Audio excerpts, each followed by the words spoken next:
think about it, All Time Low and A Day to Remember's career trajectory is kind of the same, or at least I think it's going to be the same in some way. As if you guys don't remember, back in 2017, All Time Low released their Fueled By Ramen debut Last Young Renegade, and to everyone's dismay, it really wasn't that great.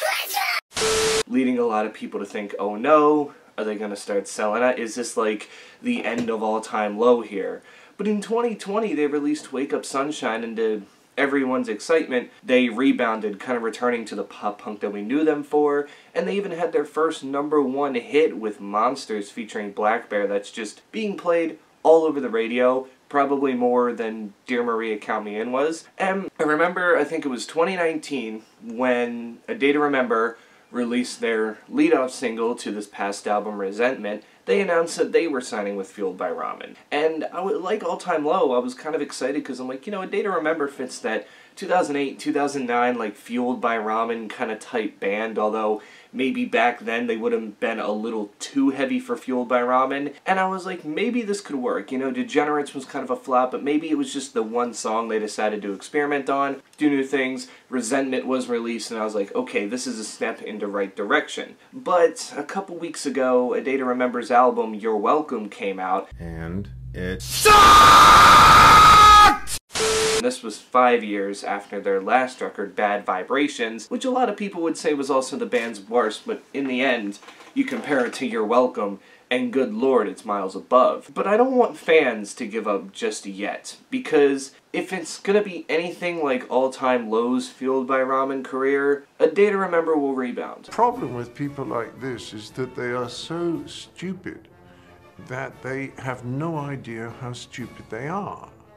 You see, if you're very, very stupid, how can you possibly realize that you're very, very stupid?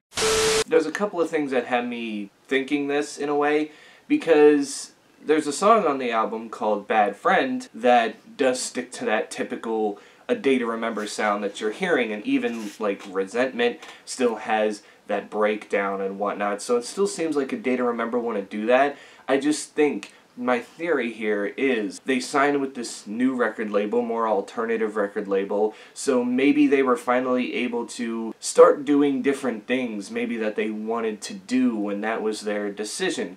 Granted, I think it backfired. How can you be so obtuse? What did you call me? Obtuse. You're being obtuse. 2 months in the hole. Or am I being obtuse? Nope, now you're being acute. In the end, I think they just wanted to be able to appeal to that mass crowd right away.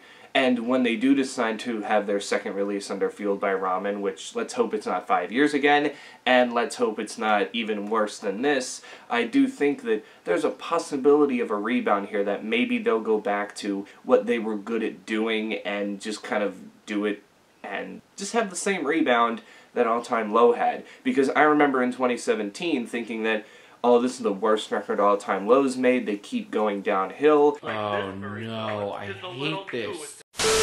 There's no way they can rebound, and they did, and I think it's going to be the same with A Day to Remember. I just think that people had to take this record for what it is. I think they just tried too hard to, you know, appeal to the new audience that is around Fueled By Ramen, which has like pop punk acts, it has hip hop acts, it has a lot of different acts on it now. It's not just a pop punk label, and I think they wanted to be able to, you know, do other things that maybe they couldn't do with the other heavier labels that they were a part of. So yeah, I mean, that's basically what I think. You can tell me in the comments below, what do you think? Will A Day to Remember rebound from You're Welcome when their next album comes out? No. Because again, people might think, oh, well, they're with Fueled By Ramen, so probably no. No. But All Time Low was able to do it, had a #1 hit single.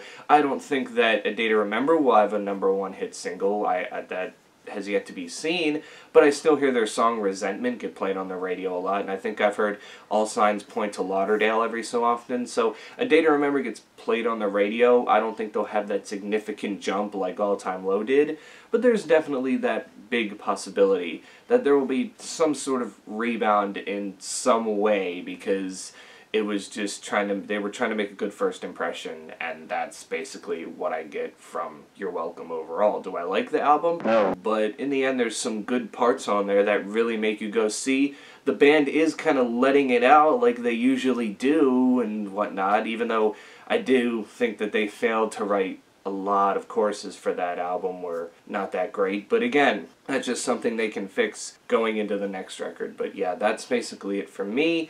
Like I said, tell me in the comments below, what do you think? And until then, stay safe out there, wear your mask, and I will catch you all in the next one.